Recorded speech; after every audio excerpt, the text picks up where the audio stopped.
What up, everybody? It's Dad Kelly coming at you again with another video. This will be the first sports review segment of the year on the channel. And what better way to start this series than reviewing all of my favorite moments from last year, 2021, in the world of sports. The year began with something that annoyed me, giving it two things that annoyed me, but I'll start with college football. National championship. It was competitive for like a quarter and a half, but then Nick Saban, Mac Jones, and Heisman winner Devontae Smith rolled over the Ohio State to win Nick Saban and Alabama their sixth national title since 2009. Happy for Alabama fans, and they play amazing football. You can't say they're cheesy or exploit the rules outside of recruiting. Nick Saban's just a great coach, and they're great players, and they continue to win. And so while it upsets me to see a lack of parity in college football, I got to tip my hat off to winning 6 national titles in 12 years. That is just outstanding. That is an incredible achievement that will never be accomplished again. Speaking of accomplishments that will never be accomplished again, Thomas Edward Brady guided the Tampa Bay Buccaneers, winning 3 road playoff games to win his 7th Super Bowl, more than any other NFL franchise. The next closest is the Patriots and the Steelers with 6. It was a rout. Destroyed a Kansas City that did not have a healthy offensive line, 31-9. Did he get a lucky break in the NFC Championship game where Aaron Rodgers couldn't capitalize off him throwing 3 turnovers? Did he get to play Taylor Heineke and the Washington football team in round 1?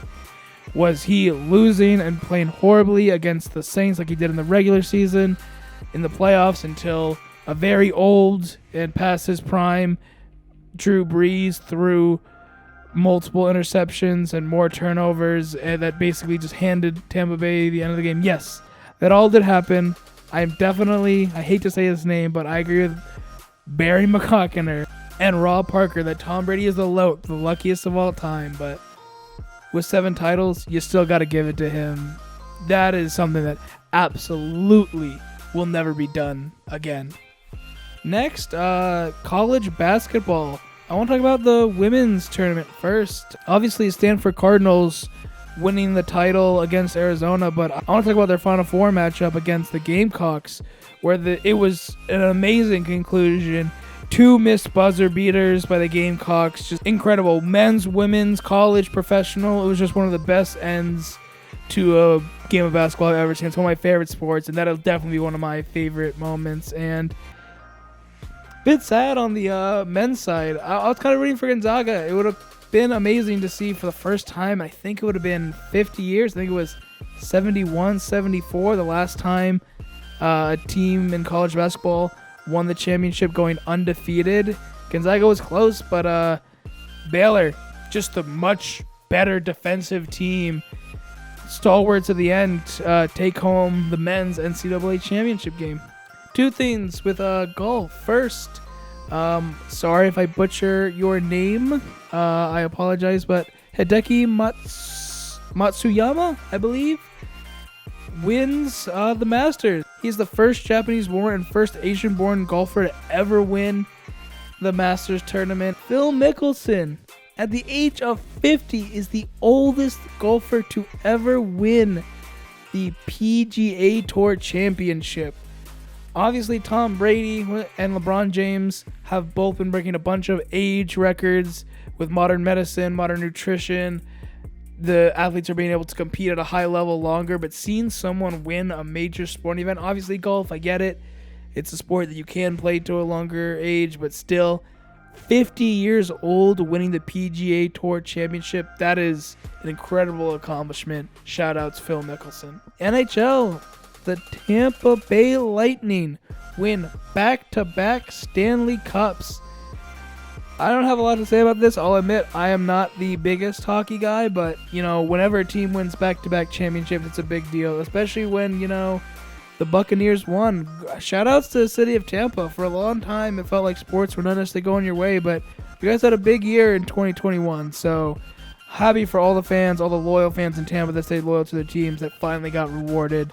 It's just awesome to see fan bases that don't normally get to celebrate like this, but that stay loyal for so long, finally get something to celebrate about. Now this one makes me sad.